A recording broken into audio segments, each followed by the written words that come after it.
En géopolitique, on connaît comme puissance intermédiaire les États qui ne peuvent pas être considérés comme une puissance mondiale, mais qui ont néanmoins une influence internationale significative et qui peuvent également être considérés comme de petites puissances au sein de leurs régions respectives. Il est important de souligner que ce terme peut être relatif, car il n'y a pas de consensus général, donc vous pouvez être d'accord ou non avec les pays de cette liste. Attends vos commentaires, intéressés? Allez, reste pour la fin de la vidéo.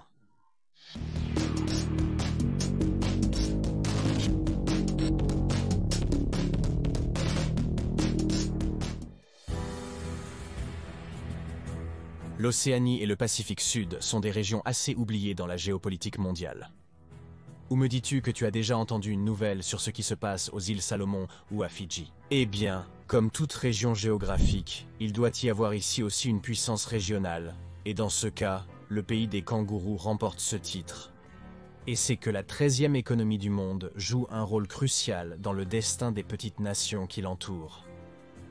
Dans cette vidéo, nous avons vu en détail comment le gouvernement australien a négativement influencé certains pays voisins pour ses propres intérêts, comme l'exploitation du phosphate de Nauru, jusqu'à ce que le pays soit à court de ressources, ou l'exploitation indiscriminée des ressources pétrolières du Timor oriental en collaboration avec l'Indonésie.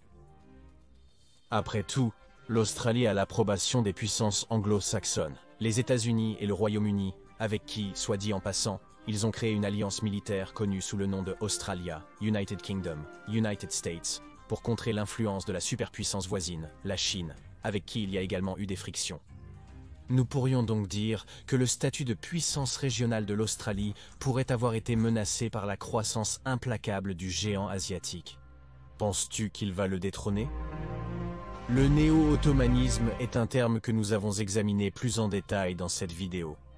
Et c'est définitivement en haut de l'agenda de l'actuel président turc Recep Tayyip Erdogan. Comme son nom l'indique, il fait référence à une résurgence de la Turquie moderne en tant que puissance, émulant ainsi le glorieux passé de l'Empire ottoman, qui a été pendant de nombreux siècles la principale puissance de l'islam.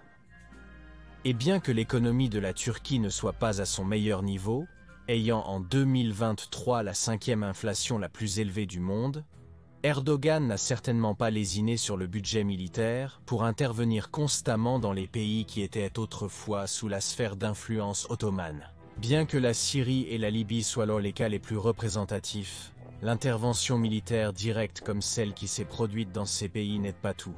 Son poids politique influence également les conflits à Chypre et dans le Caucase, soutenant respectivement la République du Nord de Chypre et l'Azerbaïdjan.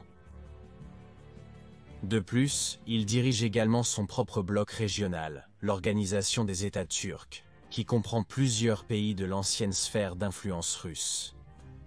Et ainsi, Erdogan a su capitaliser sur l'affaiblissement d'autres puissances pour réaliser progressivement son rêve néo-ottoman. Si nous parlons de théocratie, la plus puissante et influente de nos jours est la République islamique d'Iran. Bien qu'elle ne soit que la 17e économie du monde, l'influence religieuse de l'ayatollah nous montre que l'argent n'est pas tout, surtout dans une région où il y a beaucoup d'orthodoxie parmi ses adeptes. L'Iran dirige ce qu'on appelle l'axe de la résistance, une alliance informelle anti-Israël et par conséquent anti-États-Unis, dans laquelle il n'y a que deux États, la Syrie de Bachar al-Assad et l'Iran lui-même.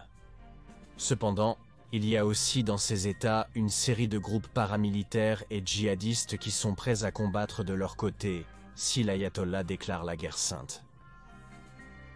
Le Hezbollah du Liban est probablement le groupe le plus puissant et pertinent. Mais il y a aussi le Hamas et le djihad islamique en Palestine, les Houthis du Yémen, la résistance islamique en Irak et plusieurs autres. Cette alliance bénéficie également du soutien politique de pays non musulmans, tels que la Russie, la Chine, le Venezuela et la Corée du Nord. Il se peut donc que la religion ne soit qu'une façade et que la réalité soit que l'Iran mène la résistance anti-américaine au Moyen-Orient. L'Arabie Saoudite est la 19e économie du monde et en même temps la principale économie du monde arabe. De plus, c'est la principale pétromonarchie de la péninsule arabique, une région regorgeant d'or noir. En parlant de pétrole, l'Arabie Saoudite dirige l'Organisation des pays exportateurs de pétrole, l'organisation des pays qui exportent le plus de pétrole sur toute la planète, ce qui lui donne une influence vitale sur l'économie mondiale. Eh bien, que serait le monde sans énergie pour la production et le transport, n'est-ce pas? Cela a aidé l'Arabie Saoudite à pouvoir prendre ses propres décisions, sans avoir à s'aligner en permanence avec sa supposée principale puissance alliée, les États-Unis. En fait, on a constaté des flirts avec la Chine, donc comme les Turcs, les Saoudiens peuvent se permettre de jouer une double diplomatie. Un autre point à mentionner est la célèbre guerre froide qui se déroule au Moyen-Orient avec l'autre puissance intermédiaire, l'Iran.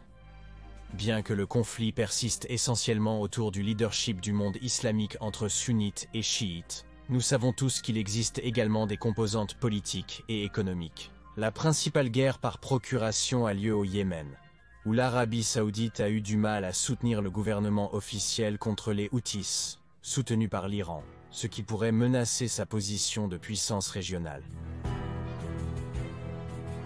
Et pour conclure la vidéo d'aujourd'hui, nous avons une puissance intermédiaire et pour comprendre pourquoi je la place dans cette liste, nous devons comprendre le concept de soft power.